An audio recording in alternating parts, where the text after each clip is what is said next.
Ya, makasih kesempatan yang diberikan. Assalamualaikum warahmatullahi wabarakatuh. Singkat saja Pak Ustaz, di luar dari ketaatan-ketaatan seorang hamba atau seorang manusia, dikatakan ada maksiat atau kesalahan-kesalahan yang dilakukan, apakah itu izin Allah atau bukan? Ya, itu hanya pertanyaan saya. Singkat saja. Makasih. Assalamualaikum warahmatullahi wabarakatuh.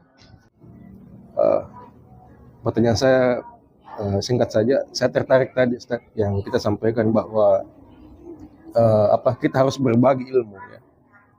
Karena ya dengan berbagi ilmu itu juga bisa kita mengurangi rasa kesombongan dalam diri kita ya, dan juga bisa kita bermanfaat kepada orang lain. Jadi jangan menunggu nanti nanti banyak ilmu baru dibagi, meskipun sedikit ya kita bagi dengan itu ya. Nah, tapi di sisi lain Ustadz, ada juga orang yang berpendapat bahwa ya seperti yang teman-teman yang saya ajak ke sini itu mengatakan bahwa saya belum cukup ini katanya ilmu itu harus berhati-hati. Tidak sembarang orang yang bisa menyampaikan ilmu. Kayak misalnya harus paham dulu misalnya tafsir ini, tidak bisa kita katanya menafsirkan macam-macam, harus hadis harus ditafsirkan sesuai begini. Jadi mereka tuh berhati-hati. Jadi tidak mau. Jadi apakah tadi dua itu tidak bertentangan? Itu yang saya mau tanyakan. Apakah tidak ada titik tengahnya di situ, Ustaz? Ya, wassalamualaikum warahmatullahi wabarakatuh. Jadi ada 4 ini penanya. Pertanyaannya luar biasa ini. Iya, pertama adalah tentang hidayah. Nah, hidayah ini yang barang mahal ini. Kalau tentang keburukan dan kebaikan itu ujian. Iya. Kullu nafsin za'iqatul maut wala nabluwakum bis-syarri wal khairi fitnah. Kebaikan dan keburukan itu adalah cobaan. Umar bin Khattab dulunya dia musuh Islam, tapi di akhir hidupnya dia dapat hidayah. Jadi yang menentukan bukan di awalnya, tapi di akhirnya. Makanya ada istilah husnul hatimah dengan su'ul hatimah. Jadi bukan di awal. Bahkan ketika kita dapat hidayah kemudian kita aktif mendakwakan ilmu yang sedikit yang kita miliki itu, maka Allah ganti dosa kita dengan amal. Bukan dihapus, diganti. Beda kalau dihapus berarti hilang. Kalau diganti berarti ada barangnya tapi berubah jadi kebaikan. Dan Allah kuasa atas itu. Nah itu. Yang pertanyaan ya, bagian komentar kedua tentang baik sangka itu betul yang disampaikan sama Ustaz saya tadi. Kita tidak tahu, ada banyak hal yang kita tidak tahu. Makanya di Al-Quran itu berulang-ulang, wallahu a'lamu wa antum la ta'lamun. Nah, ini. Jadi ada sisi-sisi yang kita tidak tahu. Tapi ketika kita sudah tahu, maka wajib untuk disampaikan.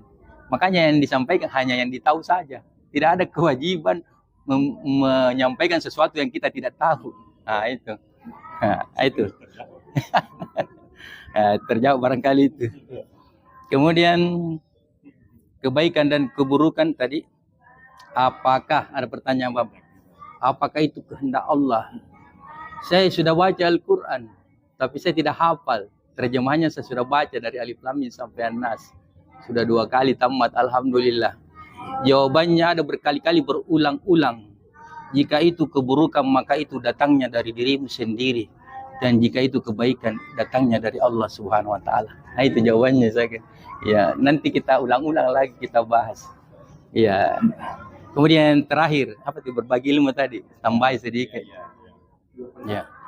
Perlu memang dibagi. Batasnya 1 ayat. Kalau tidak sampai 1 ayat, tidak ada kewajiban. Tidak ada hadisnya. Hadisnya, balighu anni walau ayat. Sampaikanlah dariku walaupun 1 ayat.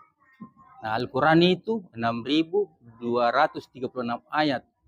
Dari ayat itu ada 77.439 kata.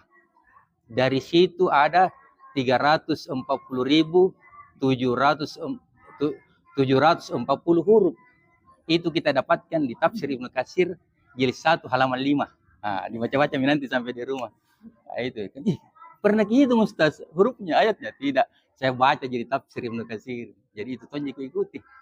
Jadi yang ku tahu yang ku sampaikan. Dan kalau saya belum tahu dan saya melihat sesuatu kebaikan, saya ikuti. Nah, yang paling terakhir guruku berkata, ilmu itu ada di balik pertanyaan. Maka sering-seringlah bertanya. Dan tidak bisa orang bertanya kalau tidak memperhatikan. Kamu mau ditanyakan, tidak diperhatikan ucapannya tadi. Tidak nyambung. Nah ini. Maka mudah-mudahan majelis kita ini adalah merupakan majelis pengampunan dosa dan mengangkat derajat orang-orang yang hadir di tempat ini. Saya kira cukup dari saya. Terima kasih. Assalamualaikum warahmatullahi wabarakatuh. Pertanyaan Ustaz, apa betul bahwa